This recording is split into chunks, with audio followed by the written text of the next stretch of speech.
सभी दोस्तों का हार्दिक इस्तकबाल आपके अपने इस यूट्यूब चैनल मैथिली आशीष सर पे। और मैं हूं आपका दोस्त आशीष सर, हाजिर हूं एक नया वीडियो लेकर आपके सामने। चाल, दूरी तथा समय। ठीक, तो चलिए कुछ और सवालों का डिस्कशन हम चालू करते हैं। जैसे ये सवाल कुछ एग्जामिनेशन में आपसे पूछे जाते हैं। एक व्यक्ति 7 घंटे में 60 किलोमीटर की दूरी की यात्रा तय करता है। यदि यात्रा आंशिक रूप से 6 किलोमीटर प्रति घंटा पैदल चलकर और आंशिक रूप से 12 किलोमीटर प्रति घंटा पर साइकिल चलाकर पूरी की, तो तय की गई पैदल दूरी कितनी है। ठीक है, अब यहाँ पे हमें बेसिक से भी कर सकते हैं, कई सारे मेथड है, लेकिन मैं यहाँ पे आपको 2 तरीक़ों से बताऊँगा। ठीक है, तो 2 तरीके में, पहला मैं एलिगेशन से करूँगा, मिश्रण से। ठीक है, तो चलिए समझने का प्रयास करते हैं। अब हमने देखा कि व्यक्ति ने क्या किया कि 60 किलोमीटर की यात्रा उसने 2 हिस्सों में तय किया। एक तो उसने पैदल दूरी तय की और एक उसने किस में दूरी तय की, तो आप कहेंगे एक जो दूरी तय की उसने क्या, साइकिल से की। तो एक तरफ हम एलिगेशन लगाने के लिए, मिश्रण लगाने के लिए, जिसको हम बाकायदे मिश्रण में सीखेंगे भी। ठीक, तो एक तरफ पैदल उसने दूरी तय की, तो एक तरफ हम क्या लिखेंगे, P। पैदल के लिए हमने लिखा P और साइकिल के लिए हमने क्या लिखा, C। ठीक है, पैदल के लिए हमने क्या लिख दिया, P, और साइकिल के लिए लिख दिया हमने क्या, C। अब जब मैंने देखा कि पैदल उसकी दूरी कितनी थी, पैदल वो जो दूरी ट्रैवल करता था तो उसकी स्पीड क्या थी, 6 किलोमीटर प्रति घंटा। तो यहाँ पे हमने लिखा कितना, 6। मतलब पैदल उसने किस स्पीड से दूरी तय की, तो आप कहेंगे 6 किलोमीटर प्रति घंटा। ठीक, अगर साइकिल की बात करें तो साइकिल से वो कितनी, 12 किलोमीटर प्रति घंटा। साइकिल से उसकी चाल कितनी थी, तो आप कहेंगे 12 किलोमीटर प्रति घंटा। अब यहाँ पे हम पूरी एवरेज स्पीड निकालेंगे। एवरेज स्पीड का मतलब क्या, पूरी दूरी में उसकी औसत चाल क्या थी, तो आप कहेंगे पूरी दूरी उसने तय की थी कितनी, 60 किलोमीटर, और कितने घंटे में, 7 घंटे में। तो आप समझ सकते हैं कि औसत चाल बराबर क्या होता है, कुल दूरी बटा में कुल क्या, समय। कुल दूरी कितनी थी, 60, और कितने घंटे में तय किया, तो आप कहेंगे कितने, 7 घंटे में। तो यहाँ जो एवरेज स्पीड होगी वो कितनी होगी, 60 बटा में कितना, 7। 60 बटा में कितना हो जाएगा, 7। अब यहाँ से हम इसको घटाएंगे। ठीक, अब यहाँ से अगर हम घटाएंगे तो आपने देखा कि बीच वाला जो हिस्सा था ये हमारा बन गया है किसमें, तो बीच वाला हिस्सा हमारा बन गया है भिन्न में। तो एलिगेशन में भिन्न से बचने के लिए हम क्या करते हैं, हरों के लसा से सभी पदों में गुणा कर देते हैं। तो आपने यहाँ पे क्या देखा कि इसका हर क्या था, 7, इसके हर में 1 था, और C वाले हिस्से में भी क्या था, 1 था। इसका मतलब मुझे सभी में किससे गुणा करना पड़ेगा, 7 से। तो जब मैं सभी में 7 से गुणा करूँगा, सभी में जब मैं 7 से गुणा करूँगा तो ये कितना हो जाएगा, इसमें भी 7 से कर दूँगा। ठीक, इसमें भी 7 से कर दूँगा, और इसमें भी किससे कर दूंगा, 7 से। ऐसा मैंने क्यों किया, ऐसा केवल इसलिए किया है ताकि हमारी कैलकुलेशन भिन्न में ना बन के हमारी कैलकुलेशन क्या हो जाए, आसान हो जाए। तो मैं इसको मिटा के यहाँ लिख सकता हूँ। अब यहाँ पे हमने क्या देखा, पैदल जो उसने की चाल हुई कितनी, 42, और 12 सत्ते हो गया कितना, 84, और यहाँ से ये पूरा का पूरा कट के कितना हो जाएगा, तो आप कहेंगे ये हो जाएगा कितना, 60। अब एलिगेशन का रूल हम जानते ही हैं कि दोनों के तिर्यक हम निकालते हैं, क्या कर देते हैं, घटा देते हैं। जब तिर्यक घटाएंगे तो 84 में से अगर 60 घटाए तो कितना हो जाएगा, तो आप कहेंगे कितना, 24। 84 में से 60 घटाए तो कितना हो गया, 24। अब दूसरे में 60 में से 42 घटाएँ, 60 में से 42 जो बड़ा हिस्सा होगा उसमें से हम छोटा वाला घटाते हैं। तो 60 में से जब हमने 42 घटाया तो कितना हो गया, 18। अब हम पूछें कि ये किस चीज़ का रेशियो है, तो आप यहाँ पे पूरा रेशियो को सिंपल कटा के लिखेंगे तो कितना हो जाएगा, आप 6 से घटा दें, 6 चौको कितना, 24, और 6 तिरी कितना, 18। 6 चौको कितना, 24, और 6 तिरी क्या, 18। ठीक, अब आपने देखा कि आपने एलिगेशन किस पे लगाया था, तो आप कहेंगे मैंने एलिगेशन लगाया था किस पे, सॉरी। तो जब आप लगाते हैं स्पीड पे एलिगेशन, तो ये हुआ स्पीड, ये हुआ स्पीड, और ये हुआ क्या, स्पीड। जब आप स्पीड पे एलिगेशन लगाते हैं तो ये जो आता है वो क्या होता है, टाइम। ये जो रेशियो मिलता है वो किसका, टाइम का मिलता है। मतलब स्पीड में एलिगेशन लगाने से हमें टाइम का रेशियो मिलता है। अब आप इस बात को बाकायदे समझ सकते हैं। ठीक है, तो अब ये जो हमें रेशियो मिला है ये किसका है, टाइम का रेशियो है। तो इसको मैं मिटाता हूँ। तो जब ये टाइम का रेशियो है, इसका मतलब टाइम किस रेशियो में डिवाइड हुआ, तो आप कहेंगे टाइम 4/3 के अनुपात में डिवाइड हुआ। इसका मतलब पैदल वो दूरी कितनी तय की, तो पैदल पहला वाला पी का हिस्सा था, तो पैदल वो 4 घंटे चलता है और साइकिल से क्या घंटा चलता है, 3। पूछें कुल मिला के कितना कर चलता है, तो आप कहेंगे कुल मिला के वो 7 घंटे चलता है। तो सवाल में भी 7 दिया है, इसका मतलब ये रेशियो ही हमारा एग्जैक्ट वैल्यू है। तो जब 4 घंटे पैदल चलेगा, तो 4 घंटे पैदल चलने में पैदल वो कितनी दूरी तय करेगा, तो आप कहेंगे पैदल वो दूरी तय करेगा कितना, पैदल उसके द्वारा जो दूरी होगी 1 घंटे में कितना, 6 जाता है। तो 6 की स्पीड से वो 4 घंटे चलेगा, तो इसका मतलब पैदल वो कितनी दूरी ट्रेवल करेगा, तो आप कहेंगे कितना, 24 किलोमीटर। ठीक, यही काम हम अगले वाले के बारे में सोचें, साइकिल वाले से। तो साइकिल से वो कितने घंटे चला, तो आप कहेंगे साइकिल से 3 घंटे चला और हर घंटे कितने किलोमीटर गया, तो आप कहेंगे हर घंटे वो 12 किलोमीटर जाता है। इसका मतलब वो साइकिल से कितनी दूरी ट्रेवल किया, तो आप कहेंगे 12 × 36 किलोमीटर। अब बिल्कुल समझ सकते हैं। तो यहाँ पे आपसे पूछी गई थी कि उसके द्वारा पैदल दूरी कितनी तय की गई, तो आप बिल्कुल लगा सकते हैं उसके द्वारा पैदल तय की गई दूरी कितनी थी, तो आप कहेंगे कितना, 24 किलोमीटर। आइए फिर चलते हैं आगे कुछ और सवालों पे। ठीक, ये तो हुआ एलिगेशन। अब इसी सवाल को हम दूसरे तरीके से कैसे बना सकते थे उसको हम समझते हैं। ठीक है, ये दूसरे मेथड से हम कैसे बनाते हैं, अगर हम चाहते हैं कि हम एलिगेशन ना लगाएं तो हम कैसे लगा सकते हैं। ठीक है, इसको भी समझने का प्रयास करते हैं। आपने देखा कि एक बार में दूरी वो पैदल चलता था और दूसरी बार में किससे चलता था, साइकिल से। ठीक, एक बार पैदल चलता था, एक बार किससे चलता था, तो आप कहेंगे एक बार पैदल चलता था, एक बार साइकिल से चलता था। थोड़ा सा मैं यहाँ पे लिखता हूँ। ठीक, तो पैदल से जब वो चलता था, एक बार साइकिल से चलता था, तो पैदल जब चलता था वो अपनी स्पीड कितनी रखता था, तो पैदल स्पीड 6 थी और साइकिल से स्पीड कितनी थी, 12। पैदल स्पीड 6 थी और साइकिल से स्पीड कितनी थी, 12। अब मैं कह सकता हूँ कि वो कम से कम दोनों में 6 किलोमीटर प्रति घंटा तो चलता ही है। आपने क्या देखा, इस साइकिल वाली दूरी चाल को हम तोड़ना चाहें तो 6 प्लस कितना हो जाएगा, 6। तो आप कहेंगे न्यूनतम रूप से कितना, 6 किलोमीटर प्रति घंटा तो वो चलता ही है। ठीक, 6 किलोमीटर प्रति घंटा तो वो क्या करता है, चलता ही है। इसका मतलब दोनों में से कम वाली हम चाल ले लेंगे। इसका मतलब हर घंटे वो 6 किलोमीटर तो चलता ही है। तो इसका मतलब वो 7 घंटे दूरी तय किया, तो वो कितना दूरी तय करेगा, तो 7 घंटे में 6 की स्पीड से, इसका मतलब वो कितना दूरी तय करेगा, तो 7×6 कितना दूरी तय करेगा, 42। इसका मतलब 7 घंटे में वो 42 किलोमीटर की दूरी तो तय ही करेगा। ये हम 6 की स्पीड से बिल्कुल निकाल सकते हैं।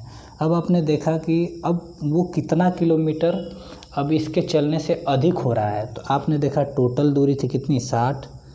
टोटल दूरी थी कितनी, 60, और निश्चित रूप से वो 42 किलोमीटर गया ही होगा।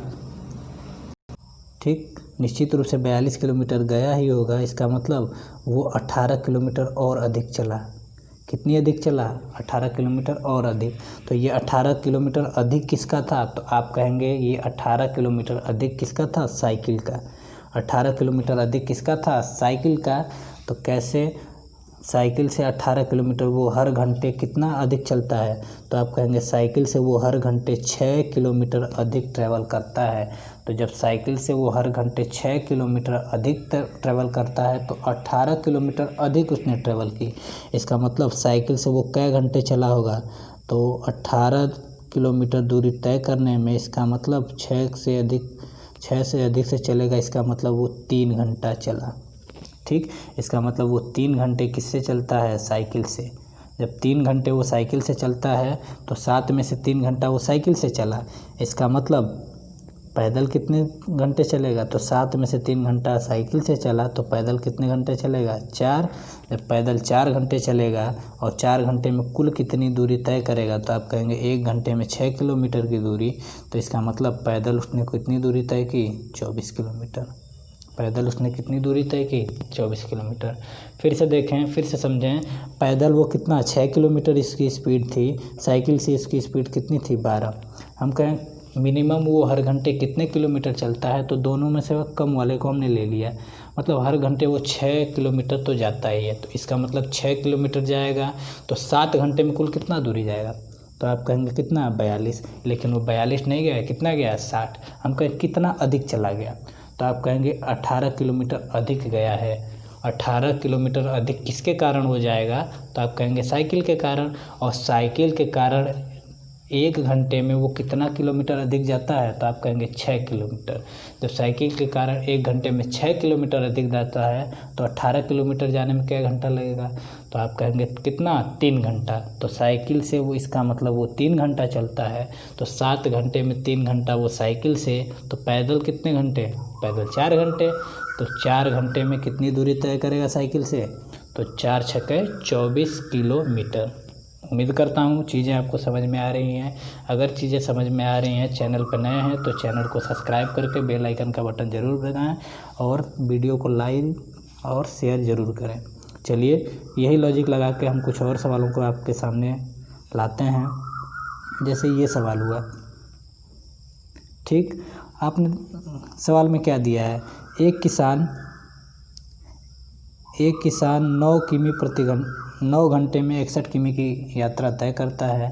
यदि कुछ हिस्सा 4 किमी प्रति घंटा की दर से पैदल और 9 किमी प्रति घंटा की दर से साइकिल द्वारा तय किया है। ठीक है, बिल्कुल देख सकते हैं हम कैसे लगा सकते हैं। 4 किमी प्रति घंटा पैदल, 9 किमी प्रति घंटा क्या, 9 किमी प्रति घंटा क्या आपने देखा साइकिल से। थोड़ी सी आवाज़ें आ रही हैं लेकिन उससे हमें थोड़ा अवॉइड करना होगा। ठीक है, तो अब मिनिमम क्या किलोमीटर प्रति घंटा की स्पीड से चलता है, तो मिनिमम आप कहेंगे 4 किमी। तो 9 घंटे में कितना जाएगा, तो आप देखेंगे कि 9 घंटे में उसके द्वारा पूरी मिनिमम 4 की स्पीड से तो वो चलता ही है। इसका मतलब 4 की स्पीड से वो चलेगा तो 9 घंटे में उसे कुल कितनी दूरी जानी चाहिए, तो आप कहेंगे उसको 36 किलोमीटर तो जानी ही चाहिए। लेकिन वो गया कितना, तो आप कहेंगे वो 36 किलोमीटर नहीं गया, वो कितना किलोमीटर गया, 61। ठीक है, इसका मतलब वो 36 किलोमीटर तो चला ही होगा, लेकिन उसने सही में कितना चला, तो आप कहेंगे कितना, वो 61 किलोमीटर जाता है। तो कितना ज़्यादा चला, तो आप कहेंगे 61 किलोमीटर पूरा जाता था, ठीक, और मिनिमम रूट से कितना गया 36। इसका मतलब वो कितना किलोमीटर अधिक चला गया, तो आप कहेंगे वो 25 किलोमीटर अधिक चला गया है। तो 25 किलोमीटर अधिक चला गया है। ठीक, तो ये किसके कारण गया होगा, तो आप कहेंगे साइकिल के कारण, क्योंकि साइकिल की स्पीड हमारी क्या थी, ज़्यादा थी। अब साइकिल से 1 घंटे में कितना किलोमीटर अधिक जाता है, तो आप कहेंगे 4 से तो पैदल जाता था, 9 से वो साइकिल से जाता है। इसका मतलब साइकिल से 1 घंटे में कितने किलोमीटर अधिक जाता है, 5 किलोमीटर। जब 1 घंटे में 5 किलोमीटर अधिक जाता है और वो 25 किलोमीटर अधिक गया, तो इसका मतलब वो साइकिल से कितनी देर तक ट्रैवल किया होगा, तो आप 5 से डिवाइड कर देंगे। इसका मतलब वो साइकिल से क्या घंटे ट्रैवल किया, 5 घंटे। जब वो साइकिल से 5 घंटे ट्रैवल किया तो पैदल, तो 9 घंटे में से 5 घंटे वो क्या किया है, साइकिल से ट्रैवल किया है। इसका मतलब बाकी के बचे कितने, 4 घंटे वो पैदल ट्रैवल किया होगा। तो 4 घंटे वो ट्रैवल किया पैदल, तो 1 घंटे में पैदल कितनी दूरी तय करता है, तो 1 घंटे में कितनी, 9 किलोमीटर, सॉरी 1 घंटे में कितना, 4 किलोमीटर। तो 4 घंटे में कितना, तो आप कहेंगे 4 चौको कितना, 16 किलोमीटर। इसका मतलब उसके द्वारा पैदल तय की गई जो दूरी थी वो कितनी थी, 16 किलोमीटर। ठीक है, आगे चलते हैं।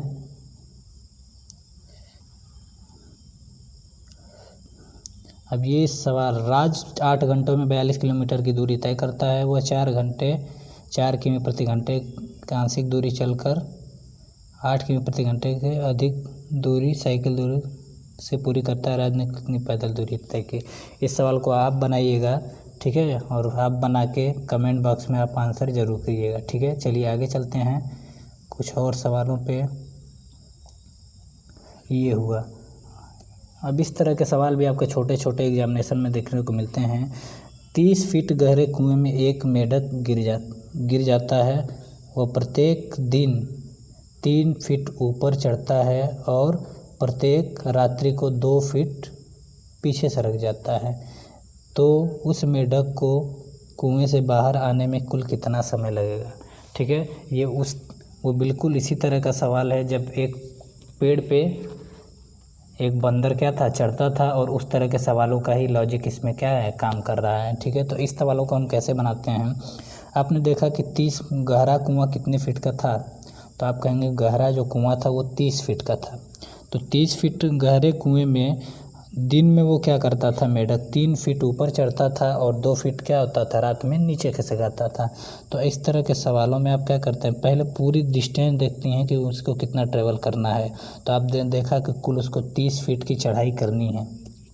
ठीक है, जब उसको 30 फीट की चढ़ाई करनी है तो हम डायरेक्ट इसमें 30 फीट नहीं चढ़ाएंगे। ठीक है, पहले हम उसको कितना फीट चढ़ाएंगे, जितना फीट वो पॉजिटिव में चढ़ता है। फिर से सुने, जितना फीट वो पॉजिटिव में चढ़ता है उसको पहले इसमें से हम क्या करेंगे, घटाएंगे। फिर से सुने कि जितना फीट वो पॉजिटिव में चढ़ता है उसको हम इसमें से क्या करेंगे, घटा देंगे। तो पॉजिटिव में प्रत्येक दिन वो कितना फीट चढ़ता है, तो आप कहेंगे 3 फीट। तो पहले हम इसमें से 3 फीट क्या कर लेंगे, घटा लेंगे। इसका मतलब अब कितना बचा, तो आप कहेंगे 27 फीट। ठीक है, अब कितना बचा, 27 फीट। इसका मतलब हमें 30 फीट डायरेक्ट नहीं चढ़ाना, हमें पहले कितना फीट चढ़ाना है, 27 फीट। ठीक है, हमें कितना फीट चढ़ाना है, 27 फीट।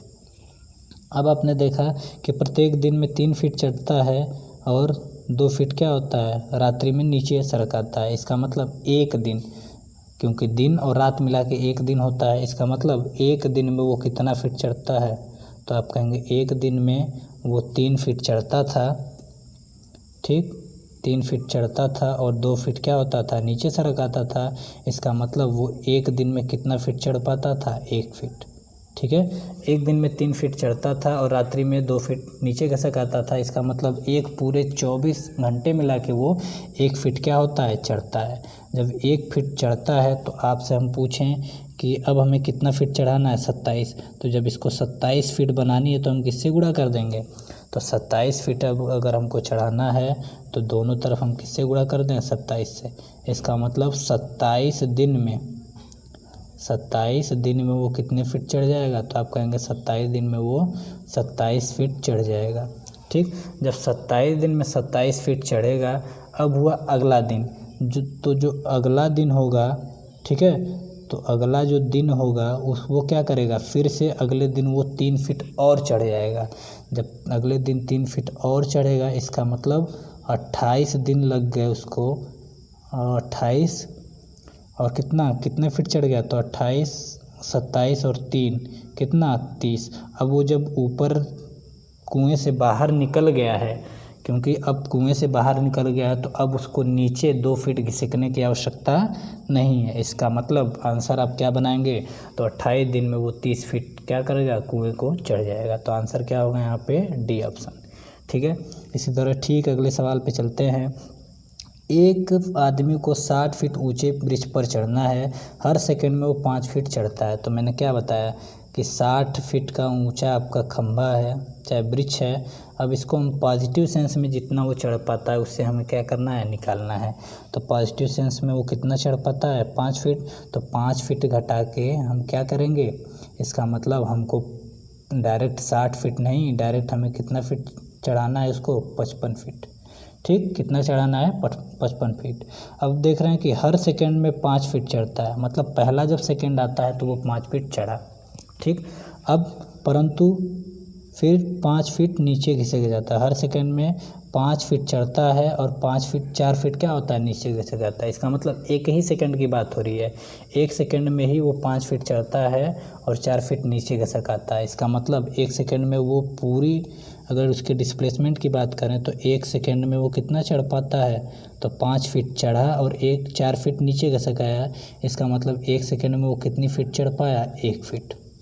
एक सेकंड में कितनी फीट चढ़ पाया, 1 फीट। तो हमें कितना फीट चढ़ाना है, तो आप कहेंगे 55 फीट। तो 1 फीट को हमें 55 बदलना है, तो यहाँ पे कितना, किससे गुणा कर देंगे, 55 से। तो ये हो गया 55 फीट, और इसका मतलब उसको कितना समय लगेगा, तो आप कहेंगे 55 सेकेंड में वो क्या कर जाएगा, 55 फीट चढ़ जाएगा। ठीक, जब 55 सेकेंड में वो 55 फीट चढ़ जाएगा तो अगले सेकेंड में क्या होगा, तो अगला जो 1 सेकेंड होगा उस सेकेंड में वो क्या करेगा, फिर से 5 फीट और चढ़ जाएगा। जब फिर से 5 फीट और चढ़ जाएगा तो कितना हो गया, तो अब टोटल हमने देखा कि वो कितने फीट चढ़ गया, तो वो ठीक पेड़ 60 फीट के पेड़ पे चढ़ चुका है, ठीक। लेकिन उसको कितना टाइम लग गया, तो 55 में 1 जोड़ दें तो कितना हो जाएगा, 56। इसका मतलब 56 सेकेंड में वो पूरा का पूरा पेड़ के शिखर पर क्या होगा, पहुंच जाएगा। ठीक है, उम्मीद करते हैं ऐसे ही बंदर के सवाल आपसे पूछे जाते हैं, इसको आप बहुत बारीकी से समझ के लगा सकते हैं। चलिए आगे चलते हैं कुछ और सवालों में। अब यहाँ पे दिया गया है, ये अगले लेवल का कुछ सवाल है। एक आदमी कुछ दूरी चलता है, इसका मतलब पैदल चलता है, और सवारी लेकर आने में उसको 37 मिनट लग जाते हैं। ठीक, अब ये हुआ हमारा एक कोई डिस्टेंस। ठीक, ये हमारा कोई डिस्टेंस हुआ, और हम मतलब इधर से ये आदमी क्या था, पैदल चल के गया। ठीक, यहाँ से यहाँ तक पैदल चल के गया, और उधर से इसको आने में क्या हुआ, उधर से सवारी लेकर वापस आता है। ठीक है, मान लीजिए कोई भी सवारी रही होगी,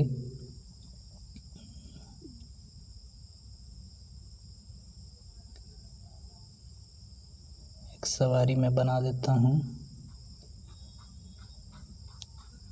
ठीक, उधर से ये सवारी लेकर क्या हुआ, वापस आ गया। इस तरह एक साइड से वो पैदल गया, एक साइड से वो सवारी से क्या हो गया, वापस आ गया। इसका मतलब उसको कितना टाइम लगा, 37 मिनट। वह दोनों ओर 55 मिनट में चल सकता है। इसका मतलब जब वो दोनों तरफ 55 मिनट में चल सकता है, ठीक है, तो दोनों ओर सवारी से यात्रा करने में उसको कितना समय लगेगा। ठीक है, अब आपने देखा कि यहाँ पे वो पैदल गया और क्या किया हुआ, सवारी से वापस आया, तो उसको कितना मिनट लगता है, 37 मिनट। ठीक है, तो क्या ये समय सेम होगा, तो आप कहेंगे बिल्कुल समय सेम नहीं होगा, क्योंकि एक तरफ तो वो पैदल जाता है और एक तरफ क्या होता है, सवारी से जाता है। तो इसका मतलब मान लीजिए पैदल जाने में हम इसको कितना समय लगा देते हैं, तो कुछ यहाँ पे हम अपने मन से हिसाब से लिख सकते हैं। मान लीजिए पैदल जाने में उसको कितना समय लगा, T1। पैदल जाने में कितना समय लगा, T1, और सवारी से वापस आने में कितना समय लगा, T2। कितना समय लगा, T2। तो आप यहाँ पे दिया हुआ है T1 प्लस T2 बराबर कितना दिया है, तो आप कहेंगे T1 प्लस T2 बराबर कितना दिया है, 37 मिनट। ठीक है, T1 प्लस T2 बराबर कितना दिया है, 37 मिनट। ठीक, मतलब पैदल जाने वाले समय को हमने T1 माना है, और सवारी से वापस आने वाले समय को हमने क्या माना है, T2। अब कह रहा है वह दोनों तरफ 55 मिनट में चल सकता था का मतलब क्या हुआ, ठीक है, चल सकता था का मतलब पैदल। इसका मतलब अगर वो पैदल जाता और पैदल वापस आता तो उसको कितने मिनट लगते, तो आप कहेंगे कि कितना, 55 मिनट। इसका मतलब अगर T1 के हिसाब से देखें तो आप कह सकते हैं कि T1 से अगर वो गया प्लस, और T1 से ही क्या किया, वापस आया, मतलब कि T2 नहीं, कितना, T1। मतलब जाने में भी T1 समय लगा, आने में भी T1 समय लगा। इसका मतलब उसको कितना मिनट लग जाएगा, 55। कितना मिनट लगेगा, 55। और 55 T1 की वैल्यू हम यहाँ पे T1 को हम क्या लिख सकते हैं, 2T1। हम क्या लिख सकते हैं यहाँ पे, 2T1।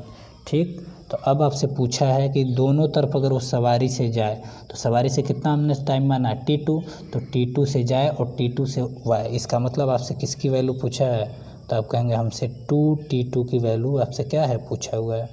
जब 2T2 की वैल्यू पूछा है, आप बिल्कुल निकाल सकते हैं। अब इसका हमने क्या कर दिया, ये पहला है, इसमें हमने किससे गुणा कर दिया, तो आप कहेंगे इसमें हमने 2 से गुणा कर दिया। जब 2 से गुणा करेंगे तो क्या हो जाएगा, तो आप यहाँ पे 2 से गुणा करेंगे तो हो जाएगा 2T1 plus 2T2। 2T1 plus 2T2 बराबर कितना हो जाएगा, 37 दूना कितना, 74। 37 दूना कितना, अब यहाँ पे 37 दूना कितना हो गया, 74। अब T1 की वैल्यू यहाँ से आप उठा के रख सकते हैं, 2T1 की।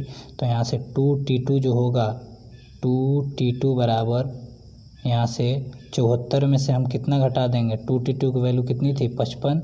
जब आप 74 में से 55 घटाएंगे तो कितना हो जाएगा, तो 2t2 बराबर हो जाएगा 14, 14 में से 5 गया कितना हो जाएगा 9, और 6 में से 5 जाएगा कितना 1। इसका मतलब दोनों तरफ अगर वो सवारी से जाएगा तो उसको कितने मिनट का समय लगेगा, तो आप कहेंगे कितना 19 मिनट का। ठीक है, बिल्कुल सही कर सकते हैं। आपने क्या देखा कि मैंने जो पहली इक्वेशन थी उसमें 2 से गुणा करके दूसरी वाली इक्वेशन को क्या कर दिए, घटा दिए। तो इस तरह के सवालों में अगर आप एक बार प्रैक्टिस में हैं तो आप डायरेक्ट कर सकते थे, पहले इक्वेशन में आपने 2 से गुणा किया और दूसरे में से क्या कर दिया, घटा दिया। चलिए आगे चलिए लगाते हैं, पहले इसको करते हैं। भूमिका एक दूरी को पैदल तय करने और साइकिल से वापस शुरुआती स्थान आने में कुल कितने घंटे का समय लेती है, तो आपने कहा 8 घंटे 20 मिनट। 8 घंटे 20 मिनट। अगर दोनों ओर रास्ता पैदल 12 घंटे 15 मिनट में तय कर सकती है तो साइकिल से दोनों ओर रास्ता तय करने में उसे कुल कितने घंटे का समय लगेगा। तो मैंने क्या कहा, पहले वाला इक्वेशन पहले आपने क्या देखा T1 T2, इसका 2 गुना करना है। तो अगर 8 घंटे 20 मिनट का दुगुना आप करेंगे तो डायरेक्ट आप यहाँ पे लिख सकते हैं 8 का दुगुना कितना 16 घंटा और कितना मिनट 40 मिनट। इसका मतलब 16 घंटा कितना 16 घंटा 40 मिनट। ठीक, अब पैदल कितना 12 घंटा 15 मिनट, तो अब इसमें से हम 12 घंटा 15 मिनट घटा दें तो यहाँ से 12 घंटा 15 मिनट घटाएंगे तो कितना हो जाएगा, माइनस करने यहाँ पे, तो ये हो जाएगा कितना, ये हो जाएगा कितना 25 मिनट, और 16 में से ये घटाएंगे कितना 4। इसका मतलब दोनों तरफ अगर वो साइकिल से जाए तो उसको कितना टाइम लगेगा, तो आप कहेंगे 4 घंटा 25 मिनट। ठीक है, 4 घंटे 25 मिनट में वो क्या कर सकती है, दोनों तरफ का रास्ता साइकिल से तय कर सकती है। ठीक है, आगे चलते हैं। एक और सवाल, एक व्यक्ति किसी स्थान पर पैदल जाने और सवारी से आने में 6 घंटा 30 मिनट का समय लगाता है। यदि वो दोनों तरफ सवारी से जाता तो 2 घंटा 10 मिनट क्या करता है, बच जाता। अब यहाँ पे सवाल में आपसे ये टाइमिंग नहीं दी है, इसका मतलब ये उसका समय क्या हो जा रहा है, बच जा रहा है। ये उसका समय क्या हो जा रहा है, बच जा रहा है। ठीक है, तो इसमें भी हम जब इतना बच जा रहा है तो उसको समय कितना लगेगा, तो आप समय बिल्कुल लगा सकते हैं। मान लीजिए उसको जाने में 6 घंटा लगा, ठीक है, बच गया। फिर से देखते हैं, 6 घंटा 30 मिनट लगते थे और 2 घंटा 10 मिनट उसने क्या कर लिए, बचा लिए। जब 2 घंटा 10 मिनट उसने बचा लिए तो उसने टाइम कितने लगाए, तो आप कह सकते हैं सवारी से जाकर उसने कितना टाइम लगाया, तो आप कहेंगे घटा सकते हैं 30 में से 10 गया कितना 20, ठीक, और 6 में से 2 गया कितना 4। इसका मतलब वो साइकिल दोनों तरफ जब सवारी से जाता है तो वो 4 घंटा 20 मिनट क्या करता है, लगाता है। ठीक है, अब आपको समय पता चल गया तो आप बिल्कुल लगा सकते हैं। पहले इक्वेशन में हम किससे गुणा कर दें, तो आप कहेंगे 2 से। तो जब पहले इक्वेशन को आप 2 से गुणा करेंगे तो ये हो गया कितना 12 घंटे, और 60 में 30 में गुणा करेंगे तो कितना हो जाएगा 60 मिनट। ये नहीं कि अब घंटे बना के इसमें हमें क्या करने लगा दें, नहीं, क्योंकि आगे हमें क्या करना है, घटाना है। 12 घंटे 60 मिनट, अब हमें घटाना कितने हैं 4 घंटे 20 मिनट। तो 12 घंटे 60 मिनट में से अब जब 4 घंटा 20 मिनट घटाएंगे तो ये कितना होगा 40, और ये कितना हो जाएगा 8। इसका मतलब अगर वो दोनों तरफ पैदल जाता, ठीक है, तो उसको कितना समय लगता है 8 घंटा 40 मिनट। ठीक है, उम्मीद करता हूँ चीज़ें आपके बिल्कुल समझ में आ रही हैं। थोड़ी बहुत आवाज़ इधर उधर से आ रही है लेकिन हमें उसका ध्यान नहीं देना है। ठीक है, एक और अगला सवाल, टॉम जेरी का पीछा करता है। आपने बहुत सीरियल देखे होंगे टॉम और जेरी वाला, ठीक उसी पे बेसिस ये सवाल है। हमेशा टॉम भागता है, जेरी पीछा करता है, जेरी भागता है, टॉम पीछा करता है, ठीक उसी तरह के सवाल हैं। अब कह रहा है कि उतने ही समय में टॉम 8 बार कूदता है, जेरी 6 बार कूदता है। इसका मतलब एक ही टाइम था और जिस टाइम में टॉम क्या करता था 8 बार कूदता था, जेरी उसी टाइम में कितना कूद जाता था, तो आप कहेंगे 6 बार। अब हम मान लेते हैं कि 1 सेकेंड की ही बात हो रही है। ठीक है, कितने सेकेंड की बात हो रही है, 1 सेकेंड की। 1 सेकेंड में टॉम कितनी बार कूदता था भाई, और जेरी कितनी बार कूदता था, तो आप कहेंगे 1 सेकेंड में टॉम कूदता था कितनी बार, 8 बार। कितनी बार, 8 बार। ठीक है, और जेरी कितनी बार कूदता था, तो आप कहेंगे जेरी कितनी बार कूदता था, 6 बार। ठीक, सेकेंड अब हमने अपने मन से माना 1 सेकेंड में टॉम 8 बार कूदता था, जेरी कितनी बार कूदता था, 6 बार। ठीक, अब अपने आगे क्या देखा, टॉम जितनी दूरी, ठीक, किंतु 7 बार कूदने में 7 बार कूदने में टॉम जितनी दूरी तय करता है वह उसके बराबर ही है जितनी दूरी जेरी 5 बार कूदने में जाता है। ठीक है, इसका मतलब आपसे क्या कहेगा, जेरी 7 बार में जितनी दूरी तय करता है उतनी ही दूरी, ठीक है, 7 बार कूदने में टॉम जितनी दूरी तय करता है उतनी ही दूरी 5 बार कूदने में कौन, जेरी ट्रेवल कर लेता है। आपने क्या देखा, आपने देखा कि टॉम 7 बार कूद कर, ठीक, जितनी दूरी तय करता है उतना ही जेरी कितनी बार, 5 बार कूद कर लेता है। ठीक, अब हम इन्हीं दोनों का लसा मान के हम दूरी निकाल सकते हैं। ठीक, ये टॉम की बात हो रही है और ये किसकी बात हो रही है, जेरी की, ध्यान दीजिएगा। ठीक, तो हम दूरी अपने मन से मान लें। तो जब दूरी हमने अपने मन से मानी तो 7 और 5 का एलसीएम ही तो मानते चले आ रहे हैं शुरू से। इसका मतलब 7 5 का एलसीएम कितना, मान लीजिए 35 मीटर। ठीक है, 7 5 का एलसीएम हमने कितना माना, 35। इसका मतलब टॉम 7 बार कूदने में 35 मीटर की दूरी तय करता है। 7 बार कूदने में टॉम 35 मीटर की दूरी तय करता है, तो इसका मतलब एक बार कूदने में कितनी दूरी तय करता है, तो एक बार कूदने में ये कितनी दूरी तय करता है, तो आप कहेंगे कितना, 5 मीटर। एक बार दूरी तय करने में कितनी दूरी तय करता है, 5 मीटर। ठीक, अब जेरी 35 मीटर 5 बार में कूदता है तो एक बार में कितनी दूरी तय करेगा, तो आप कहेंगे कितना, 7 मीटर। ठीक है, कितना, 7 मीटर। ठीक, अब आपसे पूछा गया है कि टॉम और जेरी की चाल का अनुपात बताइए, तो टॉम एक तरफ लिख लें, एक तरफ हम क्या लिख लें, जेरी। तो चाल बराबर, आप चाल कैसे निकाल सकते हैं, मीटर प्रति सेकेंड में चाल निकाल सकते हैं, क्योंकि इसमें हमने किस में माना था, मीटर में, और ये हुआ हमारा क्या, सेकेंड। अब आपने देखा कि, ठीक है, अब ये 1 सेकेंड में कितनी बार कूदता है, तो टॉम 1 मिनट में 8 बार कूदता है। इसका मतलब एक बार कूदने में वो 5 मीटर की दूरी तय करता है, तो 8 बार कूदने में, तो 8 बार कूदने में 8 पंजे कितना, 40। कितनी दूरी तय करेगा, तो आप कहेंगे 8 पंजे कितनी दूरी तय करेगा, 40। ठीक, और एक बार कूदने में जेरी 7 मीटर दूरी तय करता है, तो 6 बार 7 6 कितना, तो आप कहेंगे 7 6 हो जाएगा कितना, 42। इसका मतलब ये 40 मीटर दूरी तय करता है और जेरी 42 मीटर दूरी तय करता है, लेकिन कितने सेकंड में, तो आप कहेंगे 1 सेकंड में। और 1 सेकंड में तय की गई दूरी ही हमारी क्या होती है, चाल। 1 सेकंड में तय की गई दूरी ही क्या है, चाल है। तो ये इसका मतलब ये हमारा स्पीड आ गया, और स्पीड जब कटा के निकालेंगे एकदम बेसिक रूप से छोटा सा, तो आपको कितना आ जाएगा, 20 संबंधी कितना, 21। 20 संबंधी कितना, 21। इसका मतलब टॉम और जेरी के जो चालों का अनुपात है वो 20 संबंधी कितना है, 21 है। फिर से देख लेते हैं, आपने क्या देखा है कि उतने ही समय में टॉम 8 बार कूदता है जितने समय में जेरी 4 बार कूदता है। तो मान लीजिए 1 सेकंड की बात हो रही है, 1 सेकंड में टॉम 8 बार, जेरी 6 बार, बिल्कुल सही हुआ। अब यहाँ पे कहा है कि टॉम 7 बार कूदने में जितनी दूरी तय करता है उतना ही जेरी 5 बार कूदने में दूरी तय करता है। तो आपने क्या देखा, 7 बार कूदने में दूरी, 5 बार कूदने में दूरी, दोनों के हम एलसीएम ले लें। तो मान लीजिए पूरी दूरी कितनी थी, 35। जब पूरी दूरी 35 थी तो 7 बार कूद कर टॉम इसको ट्रेवल कर लेता था। तो 7 बार कूद कर ट्रेवल कर लेता था, इसका मतलब हर बार के कूदने में ये कितनी मीटर दूरी तय करता था, तो आप कहेंगे कितना, 5 मीटर। ठीक, वही जेरी की बात कर लें तो 5 बार कूदकर 35 मीटर की दूरी तय करता था। इसका मतलब एक बार में कूद के कितनी दूरी तय करता है, 7 मीटर।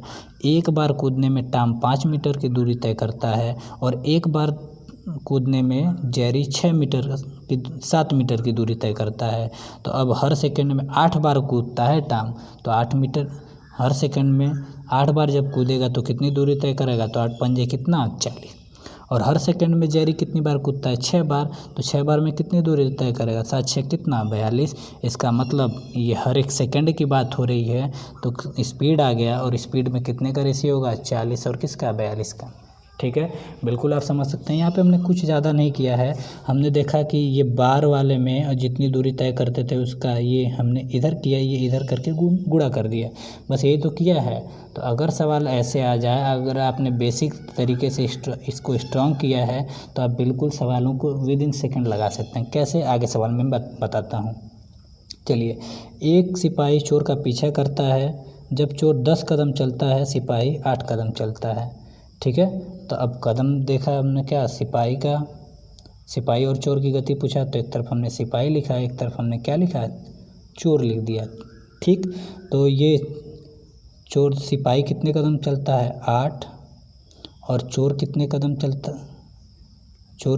चलता है 10। ठीक, सिपाही 8 कदम, चोर कितने हैं 10। अब सिपाही के 5 कदम चोर के 7 कदमों के क्या है, बराबर है। तो अब यहाँ पे हमें उल्टा करके गुणा करना है, क्योंकि यहाँ पे हमने क्या देखा था, पिछले सवाल में 7 और 5 था, लेकिन हमने गुणा किससे किया था, 5 और 7 से। तो सिपाही वाला का गुणा हम किस में करेंगे, चोर वाले में, और चोर वाले का गुणा किस में करेंगे, सिपाही वाले में। तो पहले हम सिपाही के लिए हम किसके कदमों के गुणा करेंगे, चोर के कदम का। तो इसमें हम किससे गुणा करेंगे, 7 से। इसमें किससे गुणा करेंगे, 7 से। अगर चोर वाला निकालना है तो कितने, सिपाही वाले से गुणा कर देंगे। तो इसमें गुणा कर देंगे किससे, 5 से। तो गुणा करके बिल्कुल आप निकाल सकते हैं, 7 बटे कितना 56 और 5 दहा कितना 50।